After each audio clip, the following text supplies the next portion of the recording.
Welcome to Unit 3, Health, Safety and Welfare in a Fitness Environment. Aim of the session: to gain an understanding of the health and safety requirements in a fitness environment. Learning outcomes. By the end of this session, you'll be able to outline why health and safety is important in a fitness environment. Identify the legal and regulatory requirements for health and safety relevant to working in a fitness environment. Describe duty of care and professional role boundaries in relation to special population groups. Identify the typical roles of individuals responsible for health and safety in a fitness organization. Describe the types of security procedures that may apply in a fitness environment. Describe the key health and safety documents that are relevant in a fitness environment. Legal and regulatory requirements. Health and Safety at Work Act 1974. This identifies the responsibilities which both employers and employees have to themselves and members of the public. The Management of Health and Safety at Work Regulations 1999. This identifies in more detail what is required from employers to manage health and safety in the workplace. Health and Safety at Work Act 1974. This identifies the responsibilities which both employers and employees have to themselves and members of the public. It stipulates employers must make every attempt to ensure maximum health and safety requirements as far as reasonably practical. In other words, employers need not avoid or reduce a risk or risks if the risk is grossly disproportionate to the measures taken to avoid or reduce it. General health and safety duties. Although within each department there will be a person who will be identified as having lead responsibility in health and safety, it should still be borne in mind that everyone has a responsibility to themselves and others. In addition, the instructor will be required to carry out regular health and safety checks of equipment and environment in accordance with their employer's policies and procedures. Task. What sort of safety checks do you think you would be required to carry out in a fitness environment? Consider both the changing rooms, gymnasium, and other areas for which you may be responsible. Emergency Action Plan. EAPs detail a company's procedures in the event of accident or incident, i.e. bomb threat, evacuation, gas leak, fire, or life or death situation. They will give details on what to do in the event of, what to do during, and what to do after. EAPs are generally specific to an environment. For example, the requirement for a poolside incident will be different to a gym-based incident. Employers will regularly test their staff to ensure their competence in the event of such matters.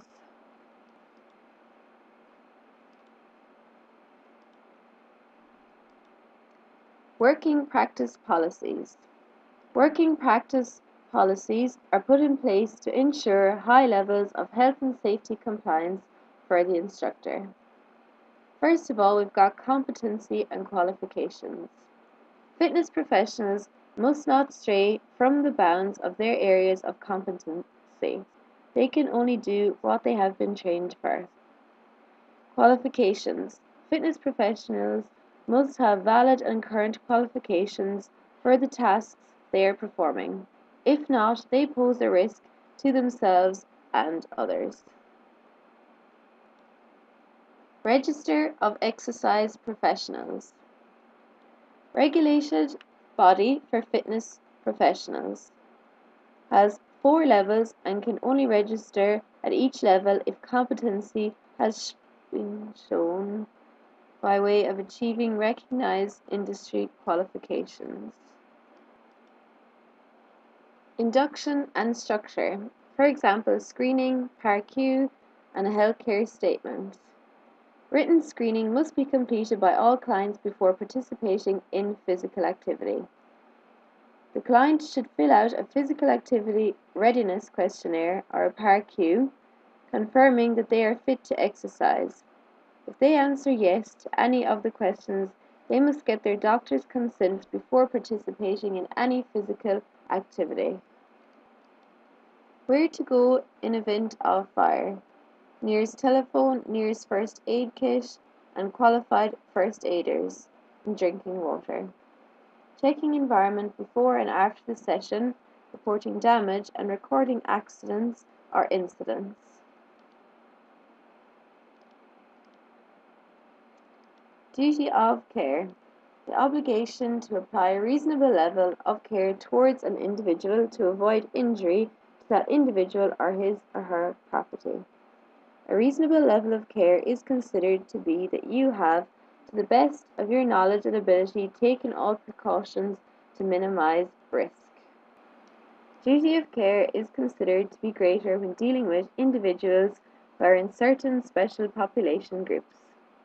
For example, childhood, elderly, and ante and postnatal, since the knowledge of the physiological processes and the implications of exercise at these times is expected. However, it is important to note that since this qualification gives only basic knowledge, there remains restrictions in its use when dealing with special population groups. Security procedures in the fitness environment need to cover two areas.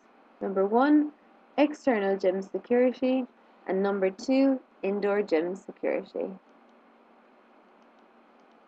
External gym security. Video monitoring system, CCTV.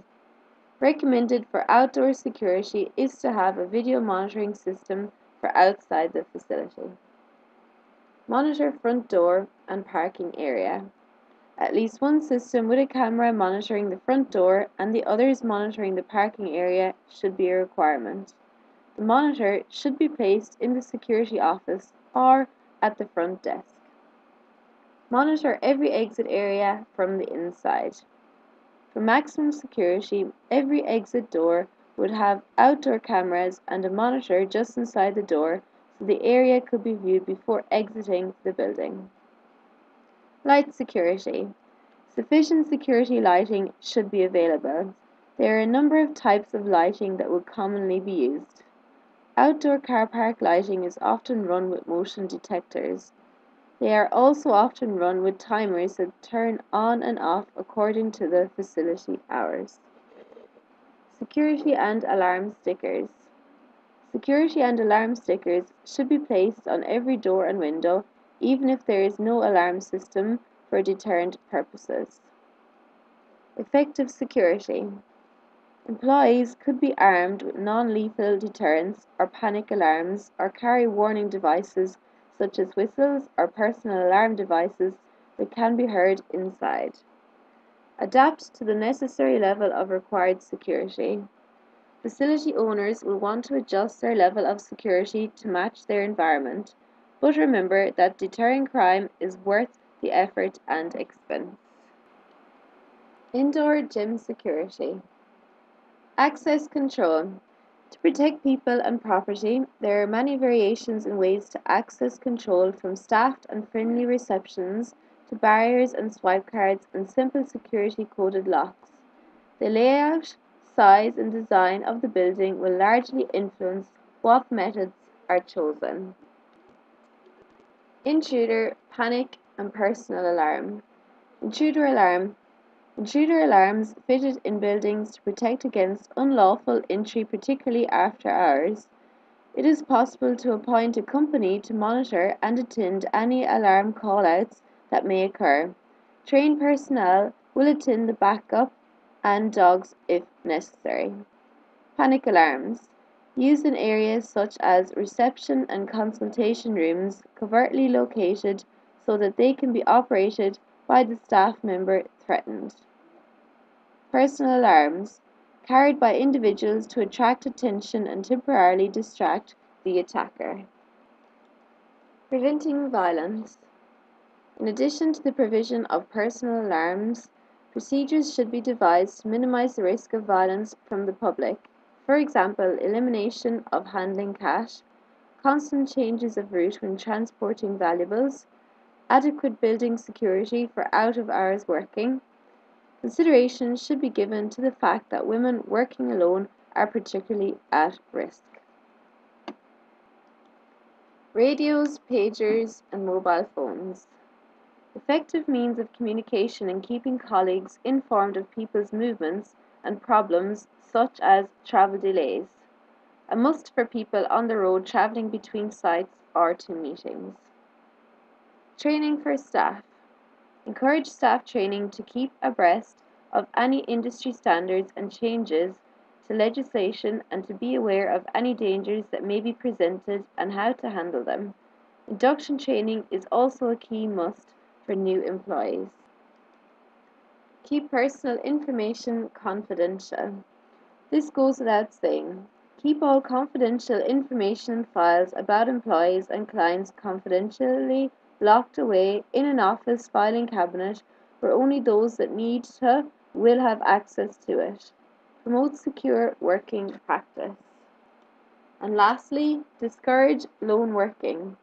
Lone working may be defined as any work activity which is intended to be carried out in isolation from other workers by an individual or a small team of people.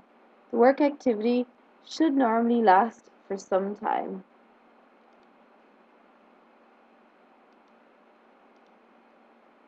Summary. It is the duty of the fitness professional to ensure all aspects of the working environment are safe and that hazards have been minimized. Be aware of their roles and responsibilities in the event of an incident.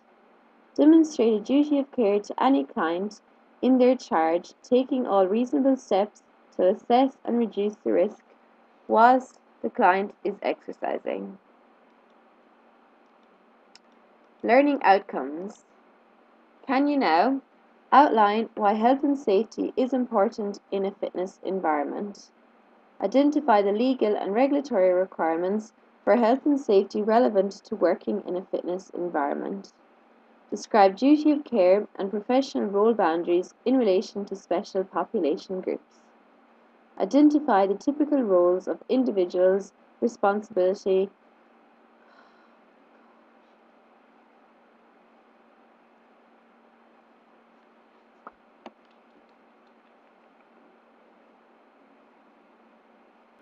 learning outcomes. Can you now outline why health and safety is important in a fitness environment? Identify the legal and regulatory requirements for health and safety relevant to working in a fitness environment. Describe duty of care and professional role boundaries in relation to special population groups. Identify the typical roles of individuals responsible for health and safety in a fitness organization. Describe the types of security procedures that may apply in a fitness environment. Describe the key health and safety documents that are relevant in a fitness environment.